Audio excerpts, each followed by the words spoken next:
No verão de 2005, observadores sobrevoaram o olho do furacão Katrina, a tempestade mais destrutiva e mortífera ocorrida nos Estados Unidos. 294 quilômetros por hora.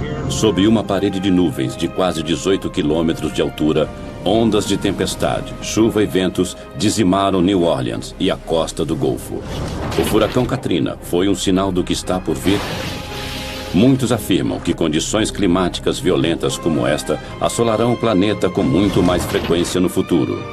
Nosso planeta está sendo devastado. Terras antes férteis estão secando, áreas litorâneas estão erodindo, florestas tropicais estão desaparecendo e ondas de calor estão debilitando pessoas idosas e vulneráveis. Será este o futuro do planeta Terra? E somos nós os culpados? A resposta pode estar dentro deste supercomputador, o simulador terrestre, que cria um panorama do nosso mundo e dos perigos por vir.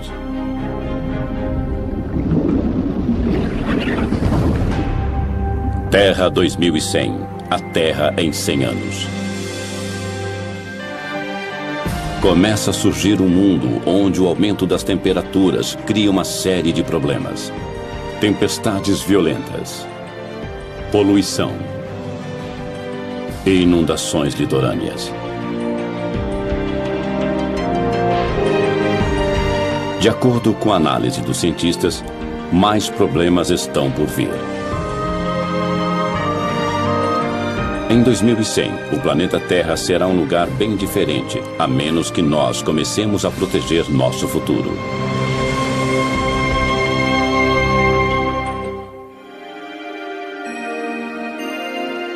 Num prédio que lembra o ginásio de uma escola, está um dos computadores mais velozes do mundo, o simulador terrestre.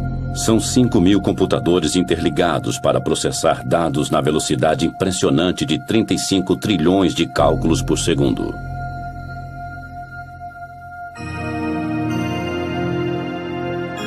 O supercomputador prevê padrões do clima e das condições climáticas. O simulador terrestre divide a atmosfera e os oceanos em milhões de setores e analisa a temperatura, o vento e as correntes oceânicas para criar um planeta virtual como a Terra.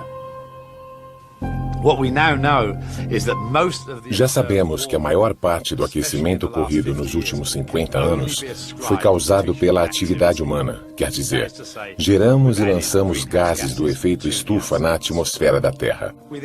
Nós pegamos esta informação e a inserimos em imensas simulações de computador. Podemos simular o que talvez acontecerá em várias partes do mundo nos próximos 100 anos.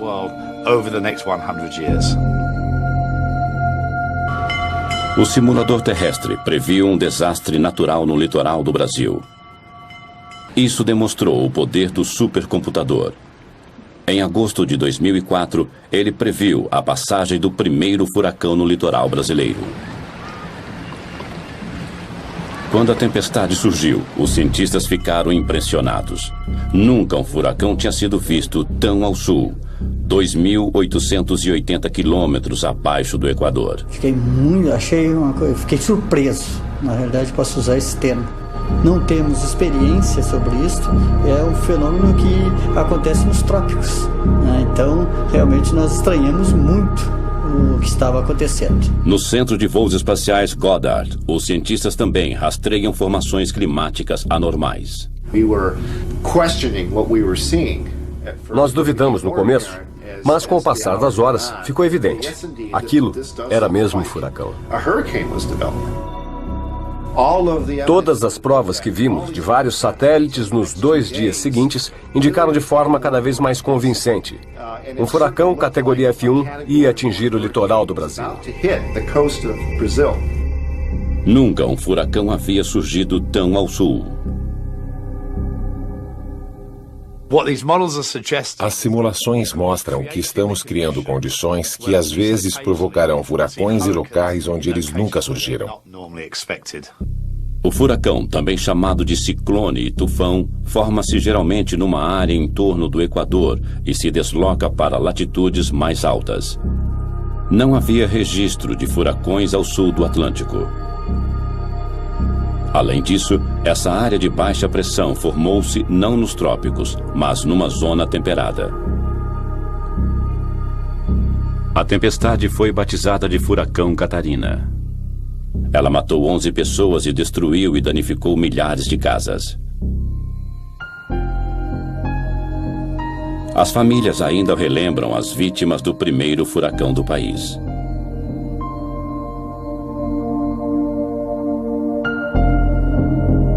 Nas décadas que virão, o simulador terrestre prevê um aumento mundial de tempestades violentas e furacões de categoria F5. As tempestades são alimentadas pelas temperaturas em elevação. Na medida em que a superfície do mar esquenta, a evaporação aumenta e produz vapor d'água que alimenta a tempestade. Quanto mais umidade, maior a tempestade. Estes computadores imensos simulam a intensidade dessas tempestades violentas que surgirão com muito mais frequência. Uma simulação de computador mostra 2 tufões seguindo para o Japão em 2096. Parece que os 2 atingirão o litoral japonês, mas no último instante um deles desvia para o norte. O outro se choca contra a ilha de Shikoku com o mesmo impacto do furacão Katrina. A tempestade traria quantidades imensas de chuva, 60 centímetros em 48 horas. Uma combinação de ondas de tempestade e o transbordamento de rios inundariam as ruas da cidade e áreas vizinhas. Com ventos de 288 km por hora, as lojas e casas de Shikoku seriam dizimadas. Árvores imensas seriam arrancadas do chão durante o ataque impiedoso do tufão. Ninguém sairia ileso do bombardeio do tufão de categoria 5.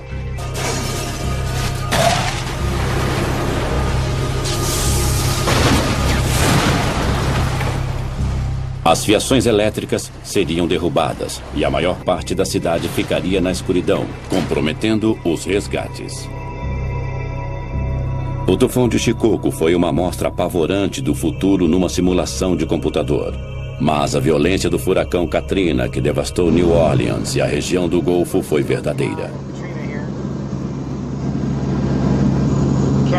Um furacão F5, ventos de 294 km por hora.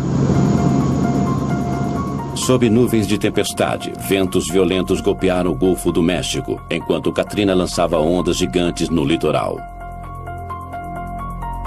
O furacão entrou terra adentro e o nível do mar subiu muito, chegando a quase 7 metros e até mais nos baixios costeiros.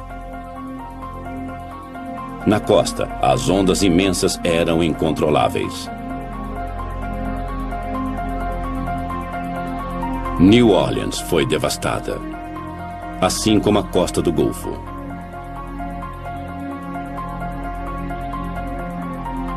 O furacão Katrina lançou uma trilha de destruição até onde os olhos podiam alcançar. Foi o pior desastre natural da história dos Estados Unidos. O Katrina deixou para trás milhares de sonhos destruídos. Foram quilômetros e quilômetros de destruição sem fim. Marie Fernandes relembra a destruição de sua casa. Foi uma onda gigante. Tudo foi destruído por aquela onda. Janelas, portas, tudo. Ela rugia como um monstro. Tinha água por toda parte e tudo começou a boiar. A tempestade e suas ondas mataram quase 2.000 pessoas. E uma área quase do tamanho do Reino Unido foi declarada zona de devastação.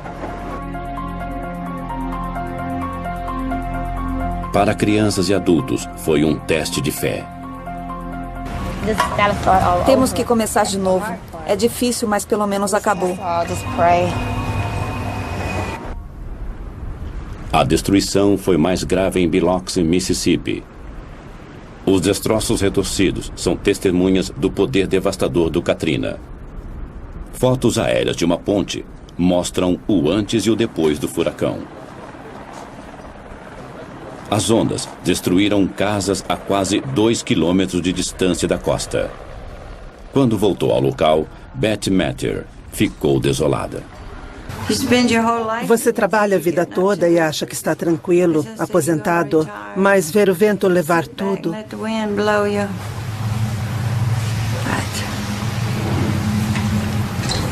É muito difícil aceitar isso. O custo material do Katrina chegará a bilhões. As perdas humanas são incalculáveis. Mas os furacões não vão parar.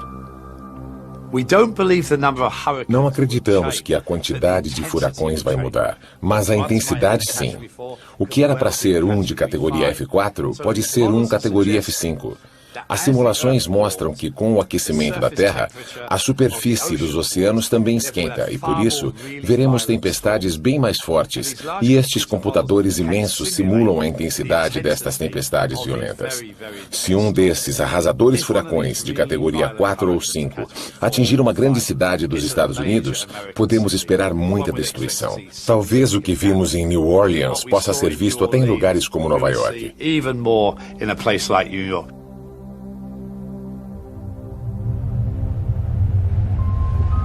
Autoridades federais e municipais analisam o poder de destruição de um furacão de categoria 5 e a tempestade que o acompanharia se chegassem a Nova York. É uma previsão sombria. Os problemas começariam horas antes do furacão atingir a costa, como pontes derrubadas por ventos violentos, e dirigir seria extremamente perigoso. Os arranha-céus de Nova York ficariam vulneráveis com ventos de mais de 200 km por hora. No solo não seria mais seguro, pois a inundação impediria os moradores de fugir de carro ou metrô. Ondas de tempestade de 9 metros assolariam a cidade e invadiriam as ruas do centro e o sistema de túneis do metrô de Nova York.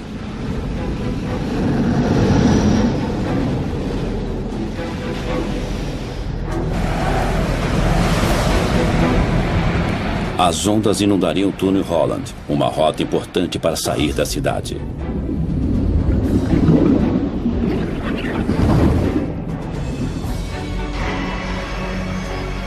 Os aeroportos seriam fechados e Wall Street também. Nova York poderia ficar isolada do mundo e seus sistemas econômicos e financeiros ficariam paralisados. É o cenário de um pesadelo e os estragos seriam sentidos em todo o mundo. As autoridades governamentais esperam contar com o espírito corajoso dos nova-iorquinos. Depois de 11 de setembro, havia muita gente disposta a ajudar a cidade numa hora difícil. Talvez aconteça o mesmo com a passagem de um furacão. Faz quase 70 anos que Nova York foi atingida por um furacão. As previsões são de tempestades ainda mais violentas.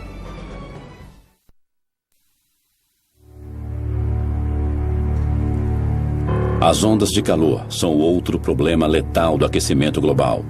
Desde a Revolução Industrial, o dióxido de carbono aumenta velozmente. As temperaturas globais subiram cerca de 9 graus e a previsão é de que esquente ainda mais. Nos próximos 100 anos, no ano 2100, a Terra aquecerá de 1,4 graus até 5,8 graus Celsius. A temperatura poderia subir acima de 50 graus. Em alguns locais, as temperaturas elevadas serão uma ameaça à vida. Em agosto de 2003, Paris sofreu com uma intensa e mortífera onda de calor. 10 dias de calor escaldante com temperaturas de mais de 35 graus Celsius. Naquele verão, a França ficou totalmente seca. E em agosto, a zona quente de alta pressão que fica normalmente sobre o norte da África deslocou-se e assolou toda a França e grande parte da Europa. O calor permaneceu no continente por mais de 10 dias. O clima seco e quente criou uma onda de calor fatal.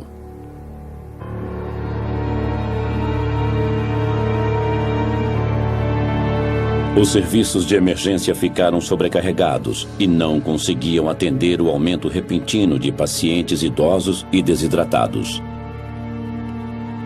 Muitos sofreram convulsões e entraram em coma.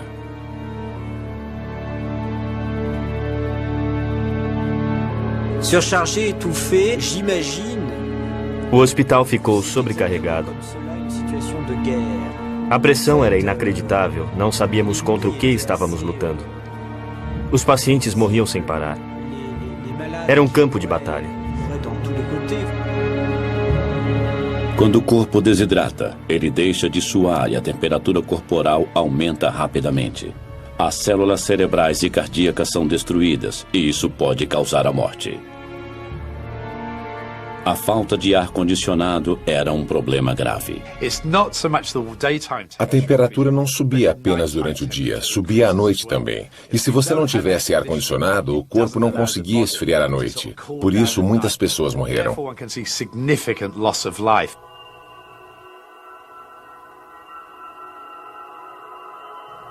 O calor matou mais de 10 mil pessoas só na França. Na Europa, as mortes foram mais de 30 mil.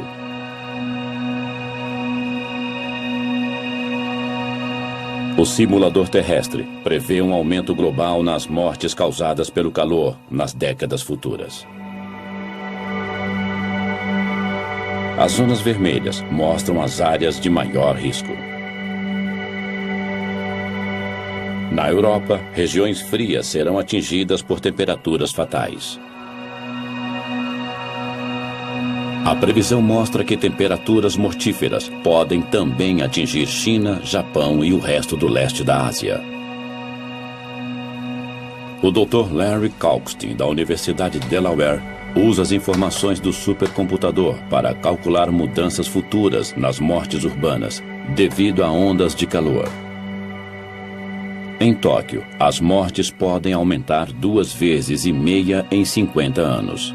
Após 100 anos, as mortes poderão aumentar 11 vezes. Em Londres, esse aumento chegará a 47 vezes em 2100 e em Nova York haverá 43 vezes mais mortes causadas pelo calor no mesmo período. Os cálculos das 6 maiores cidades do mundo mostram um grande aumento nas mortes causadas por altas temperaturas nos próximos 100 anos. Os resultados foram mais devastadores nas cidades ao norte, regiões frias atualmente. Perto da linha do Equador, poucos morreriam pelo calor, porque o calor é o mesmo todo dia. É quente, mas é igual. Mas Tóquio, Nova York, Toronto e Paris são locais mais vulneráveis, porque num dia pode fazer 35 graus e no outro pode fazer 20 graus. As pessoas não estão acostumadas, a estrutura urbana não está preparada. As casas não são adaptadas para isso.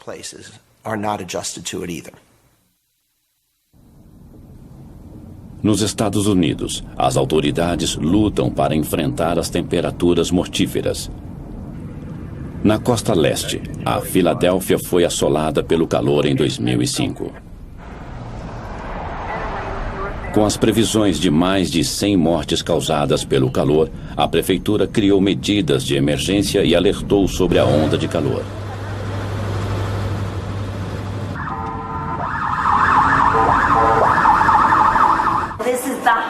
É o dia mais quente do ano que, com a alta umidade, produzem uma combinação perigosa. Eu sou Lori. A televisão e o rádio alertavam sobre as altas temperaturas. 36 graus, o dia mais quente do ano.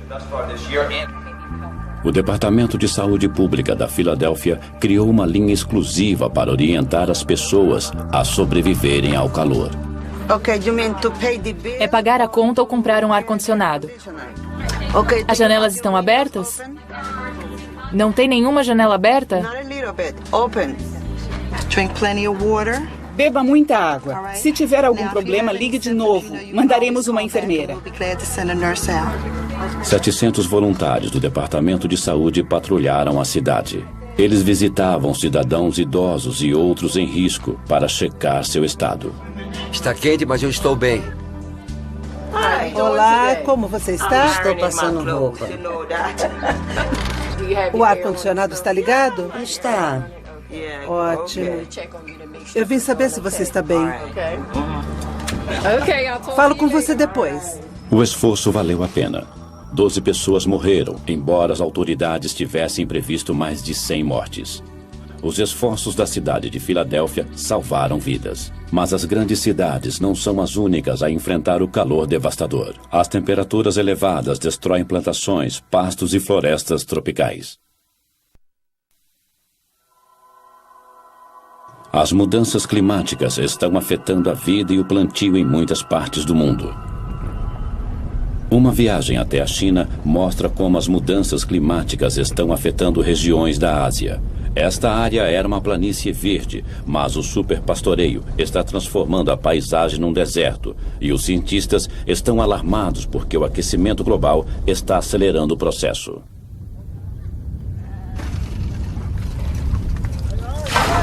Os aldeões estão sempre criando gado com os pastos da região. Agora os pastos estão morrendo e o deserto está aumentando. Tem uma casa soterrada aqui. Aqui era um cercado de ovelhas. Esse estilo de vida está mais ameaçado a cada ano com o avanço dos desertos, que soterram casas e localidades essenciais para eles. Só levou 7, 8 anos para ficar assim. Essa parede está bloqueando a areia. Não posso usar o lugar, mas não posso demoli-lo.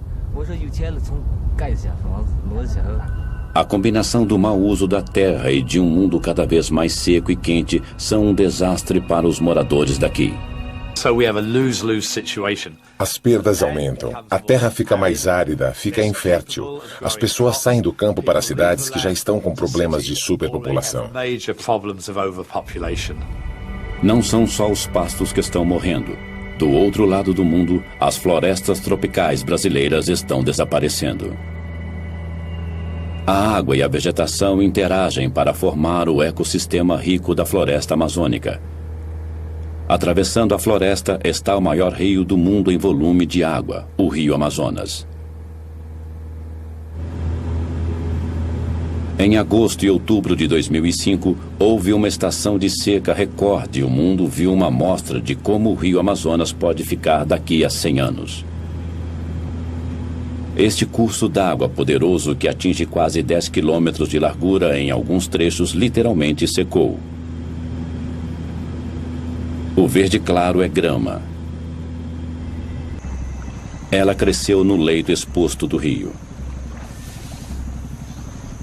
Em alguns pontos, o nível da água caiu absurdamente, entre 5 e 10 metros.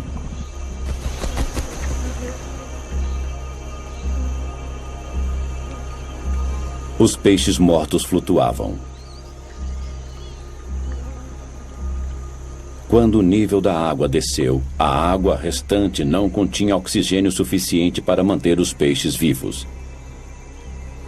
Eles se tornaram um alimento fácil para os carniceiros. 48 anos que eu tenho aqui, nesse local, morando aqui, e nunca tinha visto uma seca dessa que nem aconteceu esse ano, né? Porque ainda está morrendo lá dentro, mas não estamos mais pegando devido à água estar poluída já pela mortalidade que morreu, né? A seca rigorosa foi atribuída às estranhas temperaturas quentes na superfície do Oceano Atlântico. Geralmente, o ar que suga a umidade das águas do Atlântico paira sobre a bacia do Amazonas e atinge a Cordilheira dos Andes. Na medida em que o ar sobe, as nuvens se formam e despejam a umidade em forma de chuva. A chuva evapora para formar mais nuvens novamente e o ciclo continua.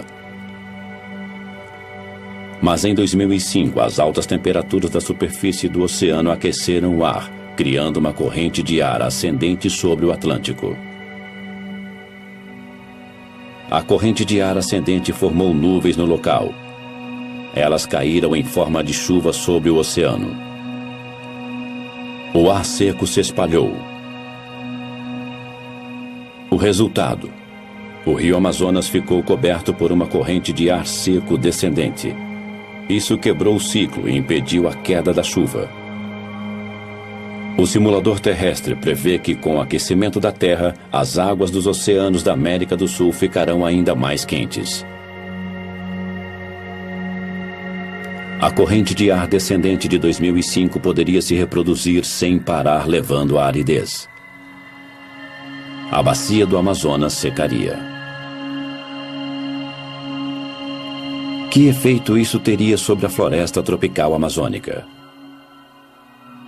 O Dr. Peter Cox, do Conselho de Pesquisa Ambiental Natural na Grã-Bretanha, realizou uma simulação da floresta amazônica no ano de 2100.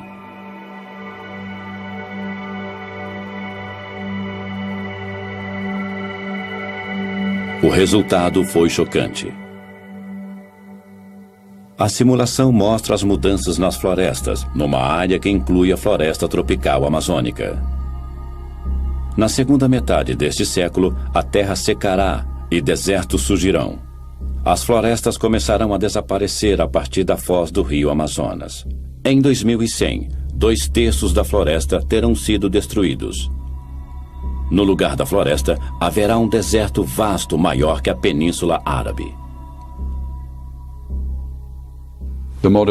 A simulação não inclui desflorestamento feito por humanos. É um desflorestamento indireto causado pelo aquecimento global e mostra que o efeito estufa é uma ameaça tão grave quanto o desflorestamento direto. A simulação mostra como a desertificação do rio Amazonas ocorrerá. Haverá pouquíssima chuva, por isso as plantas não terão água suficiente. Muitas árvores definharão. Depois que uma área secar, isso acelerará o efeito em outras áreas. Um matagal de savana vai surgir. Depois ele se tornará grama. Na medida em que o clima secar, nem a grama resistirá. Em 2100, o poderoso rio Amazonas estará ressequido e se tornará uma extensão do deserto. A seca também é um problema no sul da Espanha. Em julho de 2005, os fazendeiros foram às ruas para exigir mais água para suas fazendas.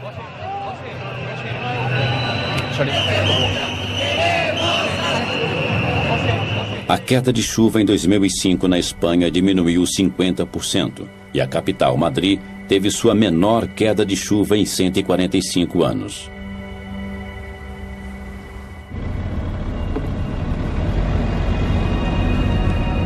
No sul da Espanha, a província de Múrcia é conhecida por suas frutas e vegetais.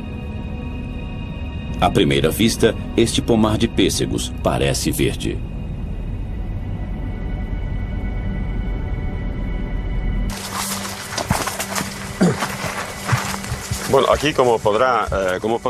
Olhe o pessegueiro. Esta é a fruta.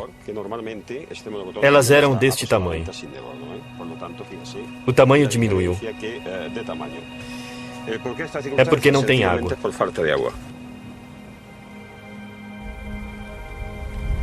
E não são só as frutas. A mesma seca histórica também foi um golpe duro para a produção de grãos. No cinturão de grãos da Espanha, a queda de chuvas foi apenas 1/3 da média.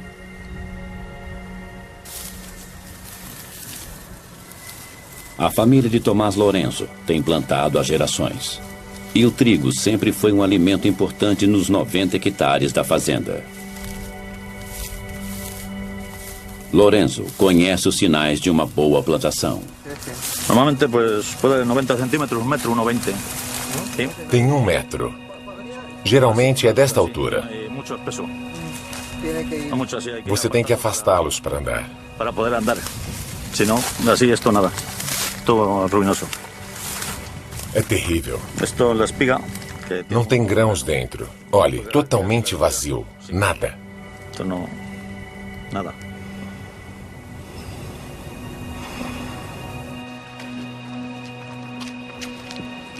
Este é o celeiro de Lourenço.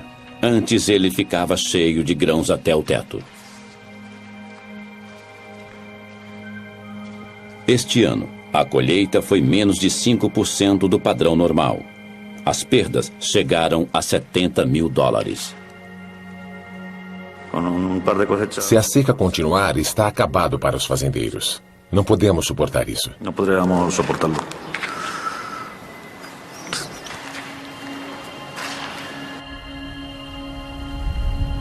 A seca destruiu a colheita de grãos da Espanha em mais de 40%.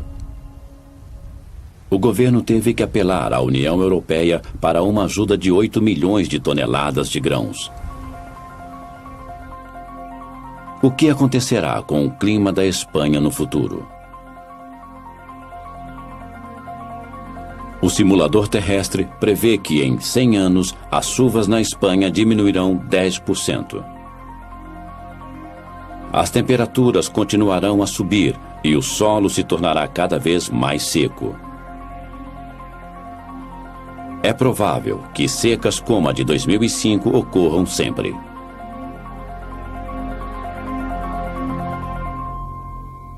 A falta de água tem sacrificado a produção agrícola em todo o mundo.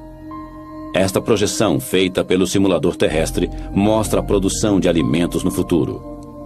As áreas verdes mostram o aumento da produção de alimentos. As vermelhas mostram a diminuição. No norte frio, um pequeno aumento de temperatura pode aumentar a produção, mas na maioria dos países tropicais e subtropicais, o clima mais quente significa menos alimento.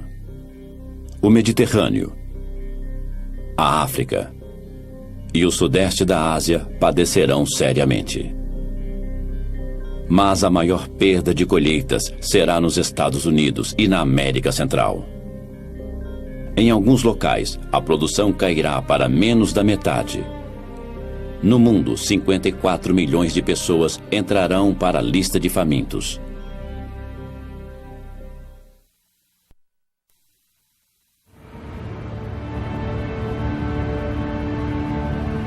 Em Kaohsiung, Taiwan, há uma guerra. Um exército de inspetores de saúde está no ataque, e as redes de borboletas são as armas. O inimigo é uma espécie de mosquito africano que carrega o vírus mortífero da dengue, e o aquecimento global é aliado do inseto. Como algo tão pequeno pode ser tão letal? Começando na África, o habitat do mosquito se estende pelos trópicos até o sul de Taiwan, seu limite ao norte. O vírus da dengue provoca a febre da dengue. Quando os mosquitos infectados picam as pessoas, o vírus penetra no corpo. Os infectados sofrem erupções cutâneas e uma febre de quase 40 graus.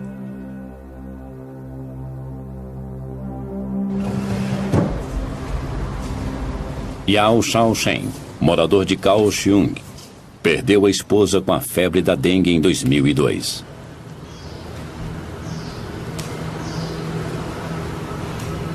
Ela já havia contraído a febre da dengue 3 anos antes.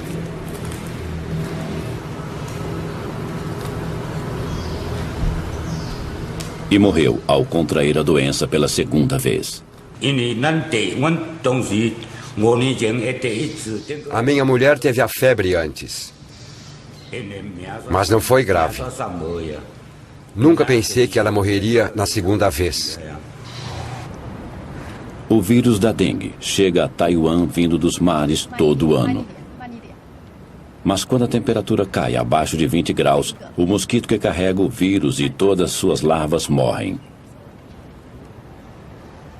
No inverno, o mosquito é exterminado. Mas agora, os hóspedes indesejáveis estão ficando por mais tempo.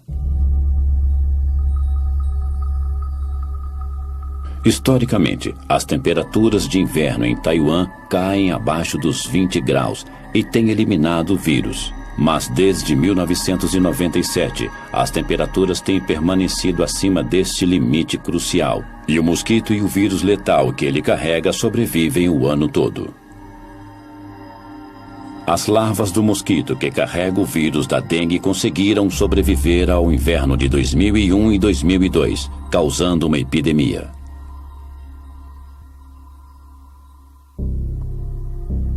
Este mapa oficial mostra a extensão da epidemia de dengue disseminada pelo mosquito. Ela está restrita ao sul da ilha, perto da cidade de Kaohsiung, mas as autoridades estão apreensivas, pois há outras áreas em risco. Para prevenir que a infecção se espalhe na cidade de Kaohsiung, sempre que um caso é confirmado, uma exterminação em grande escala do mosquito é realizada. Esta dedetização é feita em 10.000 casas. A aplicação de pesticidas é feita dentro e fora das casas.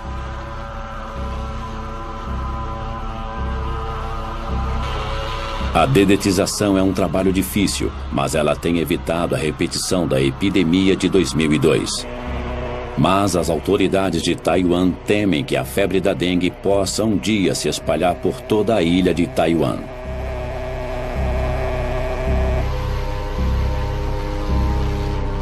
Não é só um problema de Taiwan. O aquecimento global está criando novos locais de reprodução deste vírus. A dengue é uma doença grave. Metade da população do mundo estará em risco em 2080.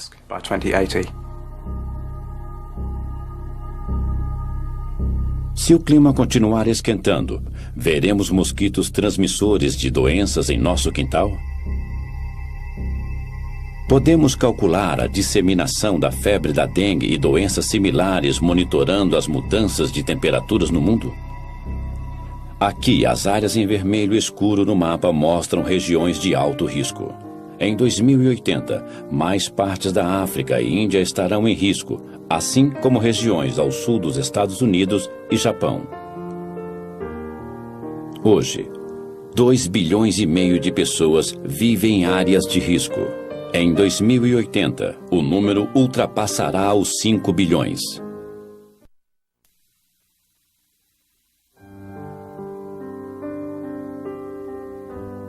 De acordo com o simulador terrestre, as temperaturas mais altas também afetarão as calotas polares. O dano é tão grave que a camada permanente de gelo desaparecerá em 2070. No final deste século, estima-se que as calotas de gelo derretidas elevarão o nível dos oceanos em mais de 90 centímetros, colocando em risco milhões de pessoas que vivem à beira-mar.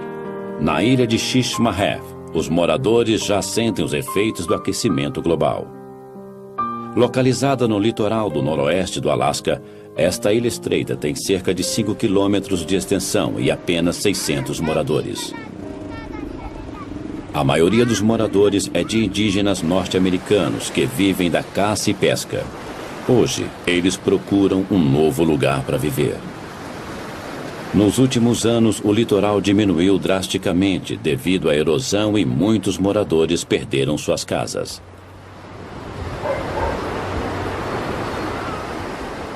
Tony Weiwana é membro de um comitê que estuda o problema de realojamento dos moradores da ilha. Nos últimos 9 anos, ele tem acompanhado os danos da erosão litorânea.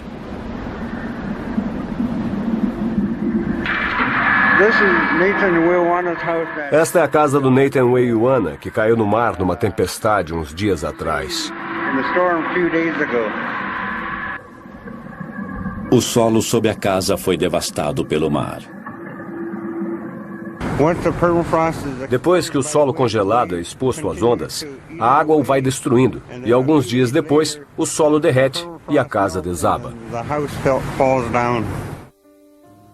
Uma fotografia aérea de 1995 mostra a localização da casa em vermelho antes de ser destruída. A ilha continua encolhendo, enquanto as terras são engolidas cada vez mais pelo oceano.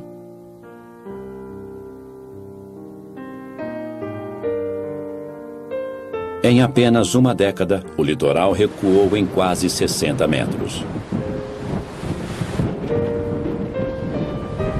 Tony tem filmado a erosão. Em alguns locais, pedaços de terra de 38 metros ilha dentro desapareceram da noite para o dia. A erosão é veloz porque grande parte do solo da ilha é solo congelado perene, o permafrost. Quando fica exposto, ele derrete imediatamente. Uma causa da erosão é o derretimento das calotas de gelo polares. No passado, quando o mar entrava em ressaca em outubro, o litoral já estava coberto de gelo, que atuava como proteção contra a água e a erosão. Quando há tempestades e não há gelo, é um perigo para os moradores, porque a água se choca direto contra a costa e começa a arrastar a areia.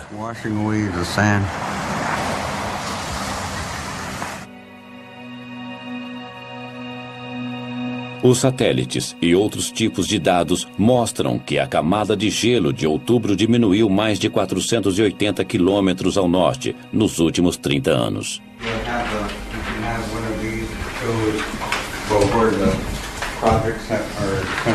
Os moradores da ilha de Shishmaref têm analisado o problema da erosão inúmeras vezes.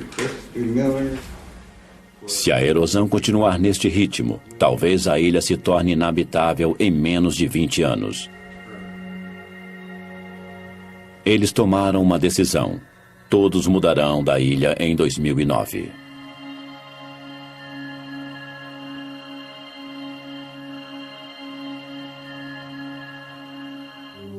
Eles não querem conflito com outras comunidades. Querem evitar isso a todo custo, mudando para outra cidade. Nunca os moradores tiveram que enfrentar uma provação dessas.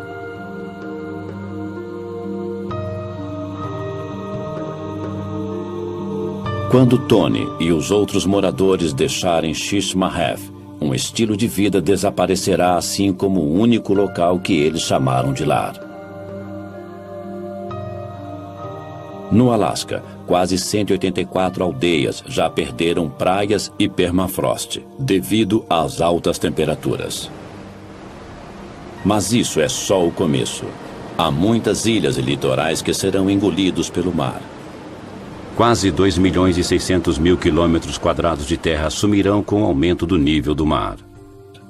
Muitos países de regiões baixas como Kiribati, Tuvalu e as Maldivas ficarão praticamente submersos. Alguns podem até desaparecer. Milhões que moram no litoral perderão seus lares. 10 milhões nos Estados Unidos, 27 milhões na Indonésia e 33 milhões no Vietnã. 260 milhões no mundo todo. 1/4 bilhão de refugiados do aquecimento global. As simulações de computador nos ajudam a prever o futuro do planeta. Elas mostram um mundo sob ataque. O clima inóspito e as variações climáticas causarão danos sociais, econômicos e ambientais que não podem ser recuperados. O panorama ambiental mostra que o mundo está em perigo e que devemos fazer algo a respeito agora. Com as simulações de nosso planeta em perigo, será que os governos se unirão para reduzir as causas das mudanças climáticas no planeta? Se o mundo reverter as mudanças climáticas, voltaremos a ter um mundo seguro. Os governos devem se unir às indústrias e trabalharem juntos com a sociedade para evitar as mudanças climáticas previstas. Que mundo queremos para os nossos filhos e netos? Se quisermos deixar um mundo vibrante e abundante, com corais, florestas, temos que impedir as mudanças climáticas.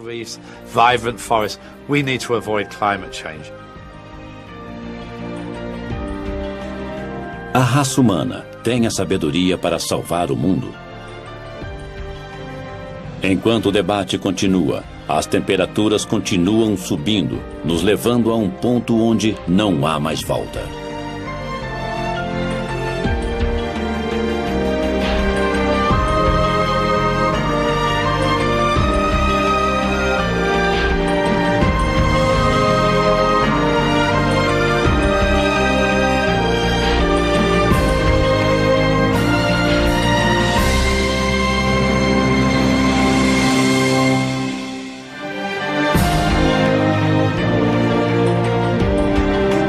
Versão brasileira, Tempo Filmes, São Paulo.